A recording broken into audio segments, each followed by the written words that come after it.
Welcome to another video, and today is the big update you've all been waiting for. I'm so sorry that it's taken me so long, but let's get straight into it, shall we? So first thing, Black Foundry is out tomorrow. Today is the 2nd, tomorrow is the 3rd. Black Foundry opens with normal and heroic difficulties. Woo! This is why I've been waiting for like any updates that may come out and change things, because I didn't want to make a video and have it instantly outdated. That would have been silly. So I think right now is probably as long as I can wait, because Black Foundry is going to be out tomorrow. We're probably going to be going in there on Wednesday, and you guys want to know what you can expect for 6.1. Now 6.1 I don't think is coming out alongside, so you can't expect 6.1 today or tomorrow.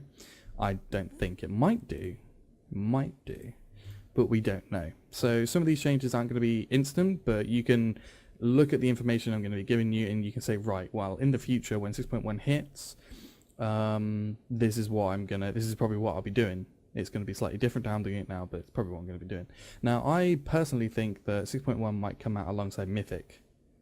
Personally, we're not sure. It might come tomorrow. It might come this weekend. It might come Wednesday overnight. So Wednesday morning might be 6.1, but we don't know. So that is that. Anyway, so let's get into the warrior stuff, shall we? Because that's why we're all here. We like the warrior updates. First things first, tier 17 4-piece bonus has been nerfed.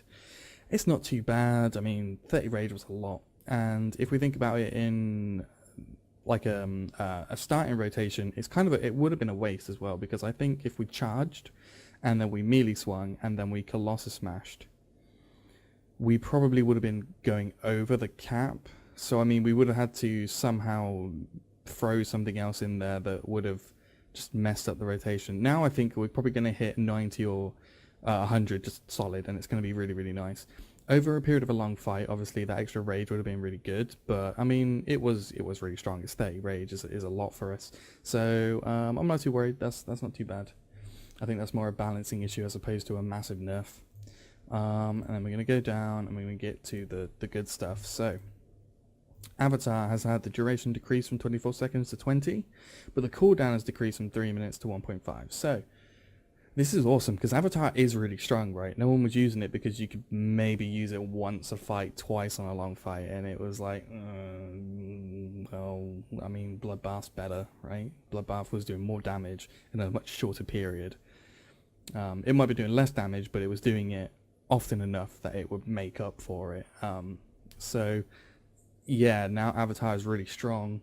Bladestorm is obviously still going to be much better for AoE, but I'm not seeing Bloodbath kind of... Now Bloodbath's kind of like the underdog. I mean, there might be places where it's really good. Like, say... maybe longer drawn out single target fights are probably better with Bloodbath than Avatar. I don't know, like Avatar's a very bursty fight, so something like Butch is really good. We'll have to wait for numbers, we'll have to see, but I feel like maybe Bloodbath is going to be the underdog now, and we're not going to see as many people running with it. Second Wind got the amount of leech increased to 25%. I mean, I'm still not going to use it, to be honest. I still feel Enrage Regeneration is more than strong enough. It might be better in PvP or something, but even then, Enrage Regeneration is really strong in PvP, so I don't know. I think it's kind of a bad talent overall, and they're trying to fix it by making it better, but makes no difference to me. Siegebreaker now does 450% weapon damage, up from 300%. That's for arms and prot. Siegebreaker is actually now kind of good. Again, on a shorter fight, Siegebreaker is going to be wanted. So something like Butcher, you're probably going to want to take Siegebreaker, because you're not going to have enough time to spend enough rage. The anger management is going to make a huge difference, and I believe for single target, Siegebreaker is now going to be better than Ravager. So something like Butcher, Siegebreaker is going to be really good, especially on that big bursty fight. It doesn't cost any rage to use, and it's just good. Right, 45 seconds, fine, but it does a lot of damage now. I've been on PTR, and I think my character averages about 40 or 50k, so it's about the same as it's a free mortar strike effectively every now and then. But yeah, I'm liking that. We'll see how it kind of balances out with anger management. Again, it's probably something we're gonna have to see on Simcraft, and you know, something might come out on top. And the length of the fight is gonna make a big difference on that, so we'll have to see. And the same for Fury, now does 450% of weapon damage over 300, so That's pretty cool. Now the big one for arms warriors, for all you arms people out there, is that Slam now does 150% of weapon damage up from 105. And I can tell you that Slam is awesome. I've been on PTR, I've been testing it, and I've been slamming the shit out of everything. And it does a lot more damage than Whirlwind, which is really, really nice. Multi-target, you're probably still going to want Taste of Blood, obviously, because multi-target you're still going to want a Whirlwind anyway. And I feel like it's going to be better than Sudden Death as well. Now, Sudden Death's really nice, but of course it doesn't take up the use of all the extra rage on tops. It's just a base Sudden Death. It's just a base execute, nothing else with it. It doesn't proc very often. Sometimes, you know, sometimes you get it 2 or 3 times in a row and you're like, awesome. Sometimes it doesn't proc for a couple of minutes and you're like, well, that was fucking pointless talent to take. So I think Slam's really, really strong. It's very competitive. It's going to really boost the Arms Warrior single target, that's for sure. I averaged like a 2 to 3k increase DPS wise with Slam over Sudden Death. So really looking forward to that. That's really nice.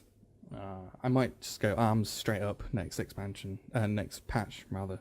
Next expansion, I'm on about. Next patch, I don't know, we'll have to see. Fury is still really, really strong. And especially with Siegebreaker up there now. It's all going to matter on tier sets and stuff. So, I mean, it's all up in the air at the moment. But what else have we got? So, Mastery for arms was overbuffed recently. This is actually just a tooltip change. This is how it actually is in game at the moment. We did get the nerf and it is in game at the moment. We are now at 36% before any extra mastery on top. And Gladiator Stance, probably a bug fix since the version of Spell previously had no spec requirements. Yeah, they just changed tooltip again. So that's it really. The big things we got to look at there is Avatar being halved in its cooldown, which is huge, huge, huge. We're looking at Slam, which has had a massive weapon damage increase, like unbelievably so. It's so good now. I'm really enjoying using it. So much better than using Whirlwind with single target. And Siegebreaker, which is now competitive. I'm not 100% sure if it's going to be better than Anger Management. Again, the fight's the different fights are gonna give you different things. So that's the Warrior update for patch 6.1. And everyone have fun in Blackrock Foundry, and if anything changes, I'll make a quick little update and I'll let you guys know. I will see you in there, guys. Take care. Bye bye now.